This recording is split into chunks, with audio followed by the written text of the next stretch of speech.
This girl, in order to get a job in the prince's mansion, actually made a little cat do somersaults for the gatekeeper to see. Unexpectedly, the little cat really started doing somersaults. The gatekeeper, seeing this, was greatly surprised, so he hurried inside to notify the prince, telling him this girl contained beasts. Then the prince brought the girl into the mansion and had her train his horse well, because this horse had always refused to let the prince ride. At this moment, the girl just stroked the horse's head, persuading it to accept the prince and promising there would be lots of good food. But the horse told the girl it was imperially bestowed by the emperor. Even if it refused to let the prince ride, it wouldn't be starved to death. The girl begged the horse to just let the prince ride for one day. This way she could stay and work in the prince's mansion. After the girl's repeated soft persuasion, the horse finally agreed. So the prince got on. Indeed, he found the horse no longer struggled and obediently let him ride. The prince saw the girl really could tame beasts and directly pulled her into his arms, demanding she tame beasts for him for 3 years. To help him ascend to the crown prince position, he promised to give the girl 3 caddies of gold and would make her a secondary consort after becoming crown prince. However, 3 years later, the prince got his wish and became crown prince, but forgot his original promise. He despised the girl's lowly birth, saying she wasn't fit to be crown prince's secondary consort. He even wanted to give her to his lover as a slave. Unexpectedly, their conversation was heard by a little bird. The little bird immediately dropped a pile of poop on the lover's face. The woman was so angry she wanted to make trouble for the girl, slandering the girl, saying she was as lowly as the animals she trained. She even scratched the girl's face and ordered her maid to kill that bird, but the maid couldn't catch it no matter what. Just as the woman continued to bully the girl, the little bird suddenly flew over and desperately pecked at the woman's face, even pecking off her hairpin.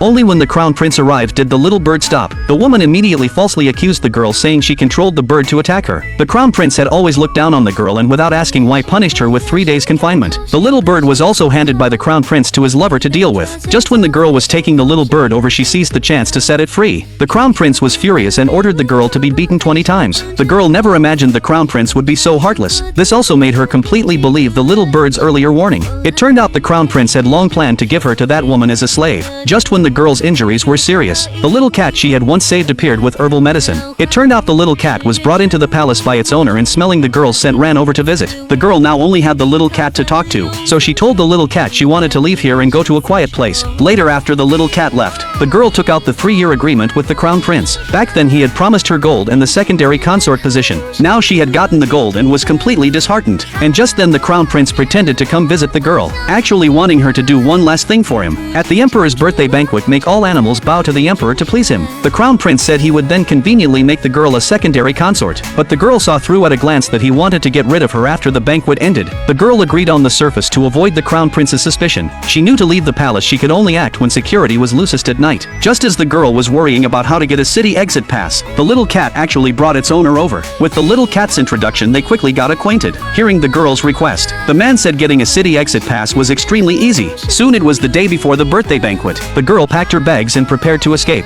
At this moment she heard several crows being captured and brought in. Learning they hadn't eaten anything, the girl gave them some food. This also let the girl gain several bird friends because of this. At the same time, the little cat delivered the city exit pass. The girl getting the pass was overjoyed. With this pass she wouldn't be stopped by soldiers. Just as she was about to leave, the crown prince suddenly barged in. The girl lied, saying she was going to talk to animals she knew. The crown prince just came to tell the girl tomorrow he would first marry his lover, then come for her. After the crown prince left, the girl quietly headed for the city wall. The crows told her it was best to leave during the guard shift change, and pointed out the route for her. The next day she left together with the little cat. The girl handed the exit pass to the guard and smoothly left the city. In the city, the crown prince's procession to marry his lover had already arrived at the girl's courtyard. Suddenly the horse he was riding began violently shaking, refusing to let him continue riding. The crown prince was puzzled, thinking something was wrong with the horse, but didn't know that having lost the girl he could never again control this horse. The lover had people hurry to call the girl to come explain, but when the servants pushed open the girl's door, they only saw the room was completely empty. Everyone only then realized the girl had already left the crown prince's mansion.